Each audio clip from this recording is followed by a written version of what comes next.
Friends शुभ सकाळ देखु आमर मो किचन गार्डन रो आमर छोट प्रयास रे जहाँ कि कखार फूल समस्त प्राय बहुत आदर थाए मु आज तोलुची फूल भी अनेक सारा होती कखार फूल तोड़ापी तार भी समय दरकार जो मैंने कखार चाष करेंगे किचन गार्डन रे बड़ी भूर आपको तोड़ा जाए ना कारण आर पॉलिनेशन प्रक्रिया टी चले जो भ्रमण महुमाछी आसता तेणु आपको जब आम सका अर्ली मर्णिंग छिड़ेदेवा तार आम फल प्राय रहा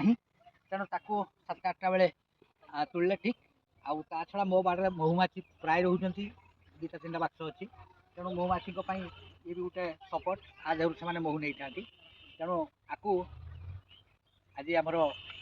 किचन रे ये रोषे हम आ बेसन कि चूना आपको देखिए भाजी देले बहुत टेस्टी तेणु आपण मैंने जदि आपण मान सुजोग अच्छी निश्चित भाव में करके टेस्ट कर मत कमेंट करेंगे आउ सारा देखु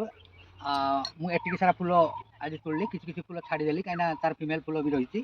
तेरे आपण मैंने केमती जदि कर निश्चित भाव में मत कमेंट्स करेंगे आ बाबद जब किसी अच्छी फल 6टा मंजी बहुत सारा फल होती तेणु आपण मैंने मोर अन्य फल अच्छी देखिले जब किसी आवश्यक हुए निश्चित कमेंट्स करेंगे। बहुत धन्यवाद। जय जगन्नाथ।